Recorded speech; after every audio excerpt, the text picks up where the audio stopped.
ബന്ദിമോചനത്തിൽ വീണ്ടും പ്രകോപനം സൃഷ്ടിച്ച ഹമാസ്. രണ്ടാം ഘട്ട ബന്ദിമോചനത്തിൽ ഒന്നിച്ച് എല്ലാ ബന്ദികളെയും മോചിപ്പിക്കാമെന്നുള്ള പുതിയ വാഗ്ദാനമാണ് ഹമാസ് മുന്നോട്ട് വയ്ക്കുന്നത്. എന്നാൽ ഇത് നടപ്പാകണമെങ്കിൽ ഗാസയിൽ നിന്ന് ഇസ്രായേലി സേന പരിപൂർണമായി പിന്മാറണമെന്ന് ഹമാസ് വക്താവ് വ്യക്തമാക്കിയിരിക്കുകയാണ്. പാലസ്തീൻ ഇസ്ലാമിക് റെസിസ്റ്റൻസിനുള്ള ബെഞ്ചമിൻ നെതന്യാഹുവിൻ്റെ മുന്നറിയിപ്പിന് പിന്നാലെയാണ് ഗാസയിൽ നിന്ന് ഒരിഞ്ച് പിന്നോട്ട് പോകില്ലെന്നും ഗാസയിലെ ഭരണം പരിപൂർണമായി ഹമാസിൻ്റെയും പാലസ്തീൻ ഇസ്ലാമിക് റെസിസ്റ്റൻസിൻ്റെയും ഒക്കെ നിയന്ത്രണത്തിൽ തന്നെ ഉണ്ടാകുമെന്നുമുള്ള മുന്നറിയിപ്പ് ഹമാസ് നൽകുന്നത്. ഗാസയിലെ വെടിനിർത്തൽ മുന്നോട്ട് കൊണ്ടുപോകാൻ ഹമാസ് പ്രതിജ്ഞാബദ്ധമാണ്. രണ്ടാം ഘട്ട ബന്ദിമോചന ചർച്ച തുടങ്ങാനിരിക്കെ പുതിയ നിർദ്ദേശങ്ങളും നിബന്ധനകളുമാണ് ഇപ്പോൾ ഹമാസ് മുന്നോട്ട് വയ്ക്കുന്നത്. ഗാസയുടെ ഭൂപ്രദേശത്ത് നിന്ന് ഗാസൻ അതിർത്തിക്കുള്ളിൽ നിന്ന് ഇസ്രായേലി സേന പരിപൂർണമായും പിന്മാറിയെന്ന് തങ്ങൾക്ക് ബോധ്യപ്പെട്ടാൽ ഒറ്റത്തവണയായി തങ്ങളുടെ പക്കലുള്ള മുഴുവൻ ബന്ദികളെയും ബന്ദികളുടെ മൃതശരീരങ്ങളെയും വിട്ടു നൽകാമെന്നുള്ള പുതിയ വാഗ്ദാനമാണിപ്പോൾ ഹമാസ് മുന്നോട്ട് വയ്ക്കുന്നത്. ഇതിനോട് ഇസ്രായേലിൻ്റെ പ്രതികരണം ഇതുവരെ വന്നില്ല എന്നുള്ളതാണ് ഏറ്റവും ശ്രദ്ധേയമായ കാര്യം. ഹമാസ് ഗാസയിൽ വീണ്ടും പ്രകോപനം സൃഷ്ടിക്കുകയാണ്. രണ്ടാം ഘട്ട വെടിനിർത്തൽ ചർച്ചകൾക്ക് വലിയ താല്പര്യം ഇസ്രായേൽ കാണിക്കാത്തതും ഇതൊക്കെ മുൻകൂട്ടി കണ്ടുകൊണ്ട് തന്നെയാണ് ഇനിയും ഹമാസുമായി ചർച്ച നടത്തിയിട്ട് കാര്യമില്ല എന്ന് ഇസ്രായേൽ കണക്ക് കൂട്ടുന്നു. കാരണം ആദ്യഘട്ട വെടിനിർത്തലിൻ്റെ ഭാഗമായി 34ഓളം ബന്ദികളെയാണ് ഹമാസ് മോചിപ്പിക്കേണ്ടത്. അതിൽ പകുതിയിലധികം പേരെ ഇതിനകം തന്നെ മോചിപ്പിച്ചു കഴിഞ്ഞിരിക്കുന്നു. ഇനി അടുത്ത ശനിയാഴ്ചയാണ് 6 ബന്ദികളെ മോചിപ്പിക്കേണ്ടത്. ഒപ്പം 4 ബന്ദികളുടെ മൃതശരീരങ്ങളും വിട്ടു നൽകാമെന്ന് ഹമാസ് സമ്മതിച്ചു കഴിഞ്ഞിരിക്കുന്നു. ഇതിന് പിന്നാലെയാണ് ഇപ്പോൾ പുതിയ നിർദ്ദേശങ്ങളും പുതിയ നിബന്ധനകളും ഹമാസ് മുന്നോട്ട് വയ്ക്കുന്നത്. ഇനി രണ്ടാം ഘട്ട ബന്ദിമോചനം സാധ്യമാകണമെങ്കിൽ ഇസ്രായേലി സേന ഗാസയിൽ നിന്നും പരിപൂർണമായും പിന്മാറണം. ഗാസയുടെ പൂർണ്ണമായ നിയന്ത്രണം പഴയതുപോലെ ഹമാസിലേക്ക് എത്തിച്ചേരണം.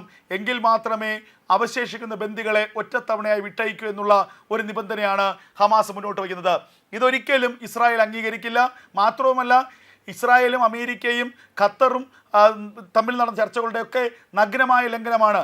പടിപടിയായി മാത്രമേ ഗാസയിൽ നിന്ന് തങ്ങളുടെ സേന പിന്മാറുകയുള്ളൂ എന്ന് നേരത്തെ തന്നെ ഇസ്രായേൽ വ്യക്തമാക്കിയതാണ്.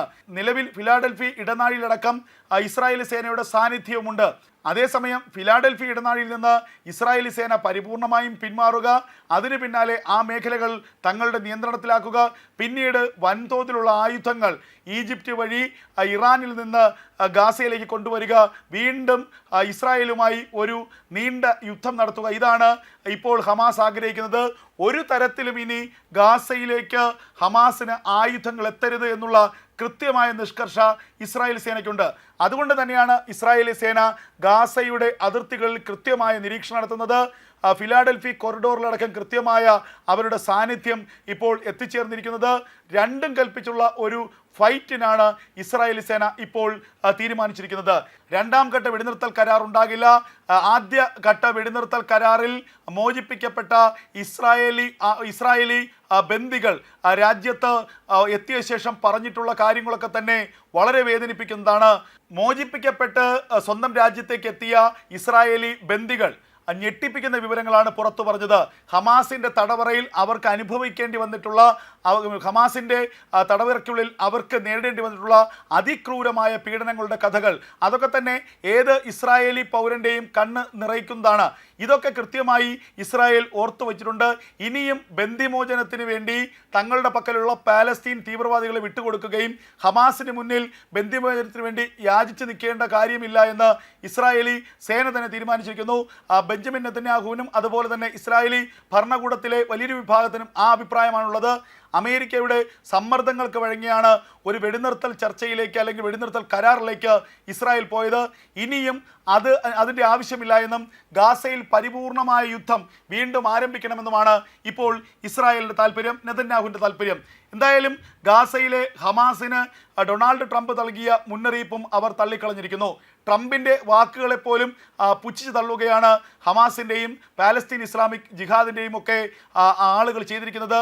ഇതിലും അമേരിക്കയ്ക്കുള്ള അതൃപ്തി വളരെ വലുതാണ്. അതുകൊണ്ട് തന്നെ ആദ്യഘട്ട വെടിനിർത്തൽ കരാറിൻ്റെ കാലാവധിക്ക് ശേഷം വീണ്ടും ഒരു യുദ്ധത്തിലേക്ക് ഇസ്രായേൽ ഇറങ്ങിപ്പുറപ്പെട്ടാൽ അമേരിക്ക എതിർക്കില്ല എന്നുള്ളതാണ് ലഭിക്കുന്ന സൂചനകൾ. അമേരിക്കയുടെ പരിപൂർണമായ പിന്തുണ ഉണ്ടാകും.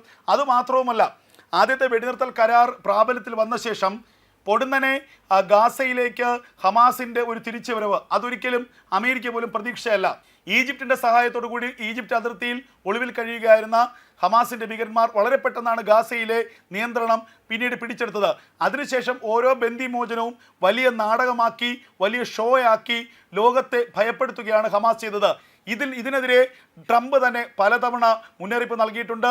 ഇനിയും ബന്ദികളെ ഭയപ്പെടുത്താനാണ് നിങ്ങളുടെ ശ്രമമെങ്കിൽ ബന്ദിമോചനം സാധ്യമാകില്ല, വെടിനിർത്തൽ കരാർ അവസാനിപ്പിക്കും, അതിനുശേഷം അതിരൂക്ഷമായ യുദ്ധം ഹമാസിനെതിരെ നടത്തുമെന്നാണ് ഇസ്രായേലും അമേരിക്കയും മുന്നറിയിപ്പ് നൽകിയത്. ഇപ്പോൾ ഇത് സാഹചര്യങ്ങൾ ഏറെക്കുറെ അതിലേക്കാണ് പോകുന്നത്. ഗാസയിൽ നിന്ന് ഇനി ഇസ്രായേലി സേന പരിപൂർണമായും പിന്മാറാതെ ബന്ദികളെ വിട്ടയക്കില്ല എന്നുള്ള ചില മുന്നറിയിപ്പുകൾ ഹമാസ് നൽകുന്നു. അതേസമയം രണ്ടാം ഘട്ട ബന്ദിമോചനം വേണ്ട എന്നും രണ്ടാം ഘട്ട വെടിനിർത്തൽ കരാർ വേണ്ട എന്നും ഇസ്രായേൽ തീരുമാനിക്കുന്നു. ഇനി പരസ്യമായ യുദ്ധം, ഇനി തുറന്ന യുദ്ധമാണ്. ഇനി ഹമാസിനെ പരിപൂർണമായും തകർത്ത ശേഷം മാത്രമേ യുദ്ധം അവസാനിപ്പിക്കൂ എന്നുള്ള നിലപാടിലേക്ക് ഇസ്രായേലും എത്തിക്കൊണ്ടിരിക്കുകയാണ്. പാലസ്തീൻ ഇസ്ലാമിക് റെസിസ്റ്റൻസിനുള്ള ബെഞ്ചമിൻ നെതന്യാഹുവിൻ്റെ മുന്നറിയിപ്പിന് പിന്നാലെയാണ് ഗാസയിൽ നിന്ന് ഒരിഞ്ച് പിന്നോട്ട് പോകില്ലെന്നും ഗാസയിലെ ഭരണം പരിപൂർണമായി ഹമാസിൻ്റെയും പാലസ്തീൻ ഇസ്ലാമിക് റെസിസ്റ്റൻസിൻ്റെയും ഒക്കെ നിയന്ത്രണത്തിൽ തന്നെ ഉണ്ടാകുമെന്നുമുള്ള മുന്നറിയിപ്പ് ഹമാസ് നൽകുന്നത്. ഗാസയിലെ വെടിനിർത്തൽ മുന്നോട്ട് കൊണ്ടുപോകാൻ ഹമാസ് പ്രതിജ്ഞാബദ്ധമാണ്. രണ്ടാം ഘട്ട ബന്ദിമോചന ചർച്ച തുടങ്ങാനിരിക്കെ പുതിയ നിർദ്ദേശങ്ങളും നിബന്ധനകളുമാണ് ഇപ്പോൾ ഹമാസ് മുന്നോട്ട് വയ്ക്കുന്നത്. ഗാസയുടെ ഭൂപ്രദേശത്ത് നിന്ന്, ഗാസൻ അതിർത്തിക്കുള്ളിൽ നിന്ന് ഇസ്രായേലി സേന പരിപൂർണമായും പിന്മാറിയെന്ന് തങ്ങൾക്ക് ബോധ്യപ്പെട്ടാൽ ഒറ്റത്തവണയായി തങ്ങളുടെ പക്കലുള്ള മുഴുവൻ ബന്ദികളുടെ മൃതശരീരങ്ങളെയും വിട്ടു നൽകാമെന്നുള്ള പുതിയ വാഗ്ദാനമാണിപ്പോൾ ഹമാസ് മുന്നോട്ട് വയ്ക്കുന്നത്. അതേസമയം ഫിലാഡൽഫി ഇടനാഴിയിൽ നിന്ന് ഇസ്രായേലി സേന പരിപൂർണമായും പിന്മാറുക, അതിന് പിന്നാലെ ആ മേഖലകൾ തങ്ങളുടെ നിയന്ത്രണത്തിലാക്കുക, പിന്നീട് വൻതോതിലുള്ള ആയുധങ്ങൾ ഈജിപ്റ്റ് വഴി ഇറാനിൽ നിന്ന് ഗാസയിലേക്ക് കൊണ്ടുവരിക, വീണ്ടും ഇസ്രായേലുമായി ഒരു നീണ്ട യുദ്ധം നടത്തുക, ഇതാണ് ഇപ്പോൾ ഹമാസ് ആഗ്രഹിക്കുന്നത്. ഒരു തരത്തിലും ഇനി ഗാസയിലേക്ക് ഹമാസിന് ആയുധങ്ങൾ എത്തരുത് എന്നുള്ള കൃത്യമായ നിഷ്കർഷ ഇസ്രായേൽ സേനയ്ക്കുണ്ട്. അതുകൊണ്ട് തന്നെയാണ് ഇസ്രായേലി സേന ഗാസയുടെ അതിർത്തികളിൽ കൃത്യമായ നിരീക്ഷണം നടത്തുന്നത്. ഫിലാഡൽഫി കോറിഡോറിലടക്കം കൃത്യമായ അവരുടെ സാന്നിധ്യം ഇപ്പോൾ എത്തിച്ചേർന്നിരിക്കുന്നത്. രണ്ടും കൽപ്പിച്ചുള്ള ഒരു ഫൈറ്റിനാണ് ഇസ്രായേലി സേന ഇപ്പോൾ തീരുമാനിച്ചിരിക്കുന്നത്.